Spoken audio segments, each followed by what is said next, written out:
नमस्ते। जय श्री राधे। जय श्री कृष्णा। हमारी प्रकृति चैनल के माध्यम से हम आपको जो भी औषधियाँ, जड़ी बूटियाँ या वनस्पतियाँ बताते हैं, उन सब का सेवन आप स्वयं भी करिए और अपने परिवार के लोगों को भी करवाइए, ताकि आप भी स्वस्थ रहे और आपका परिवार भी स्वस्थ रहे।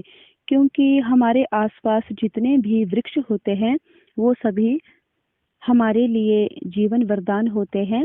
क्योंकि वृक्षों से हमें छाया, पानी, वायु सब मिलता है, जो कि जीवन जीने के लिए बहुत ही अनिवार्य है। आज हम जिस औषधि की बात करेंगे, उस औषधि को हिमाचल प्रदेश के ग्रामीण क्षेत्रों में कक्कड़ या ककड़ी के नाम से जाना जाता है। यह एक वृक्ष होता है और काफी बड़ा वृक्ष होता है। इसमें पतली पतली, घनी घनी हरे रंग की पत्तियां होती है और इसमें जो पत्तियां लगती है वो मार्च और अप्रैल के महीने में लगती है। और इन पत्तियों को हम अपने गाय, भैंस, पशुओं के लिए चारे में भी डालते हैं जब यह कोमल कोमल होती है।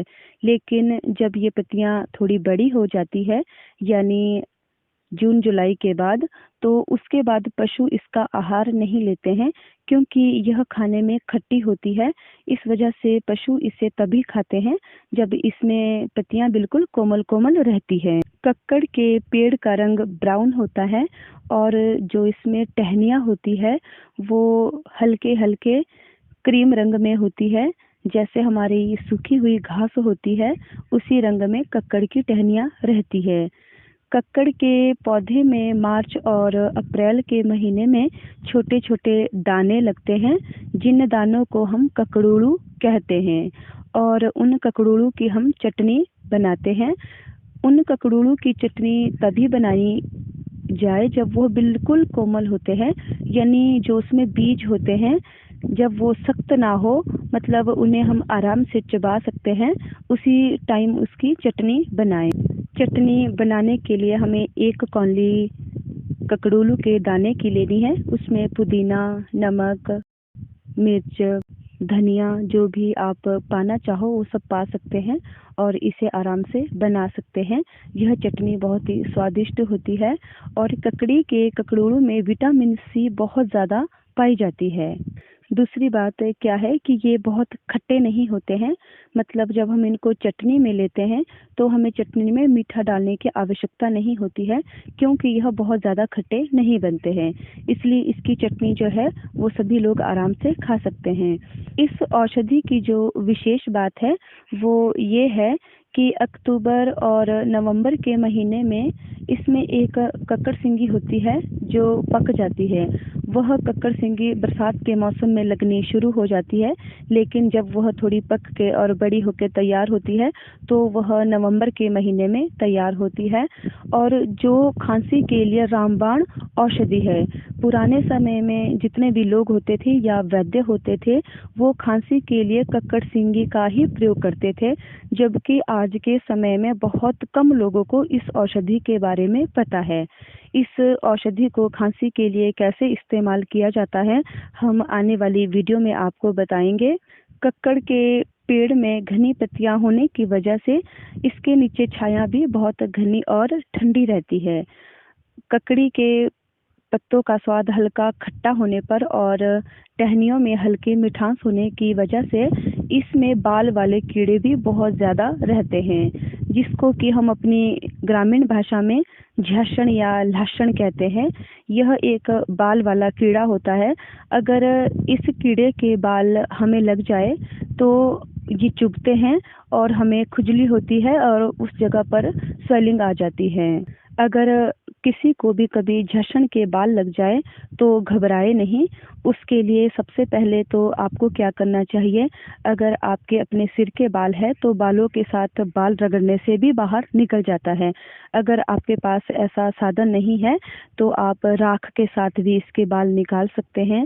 अगर आपके पास राख भी नहीं है तो जो हमारी भेड़ की ऊन के पट्टू बने होते हैं, उस पट्टू को भी जहाँ पे हमारे झैंसण के बाल लगे हैं वहाँ पर रगड़ने से वो बाल निकल जाते हैं। अगर आपके पास वो भी नहीं है तो जो कंबल होते हैं हमारे, कोमल वाले नहीं, जो चुभने वाले कंबल होते हैं, उन कंबलों की सहायता से भी आप त्वचा से इन झड़न के बाल को निकाल सकते हैं और उसके बाद इसमें तेल लगा लीजिए तो आराम हो जाएगा। इन कीड़ों की जो सबसे अच्छी बात होती है वो ये होती है कि ये बहुत ही अनुशासन प्रिय होते हैं।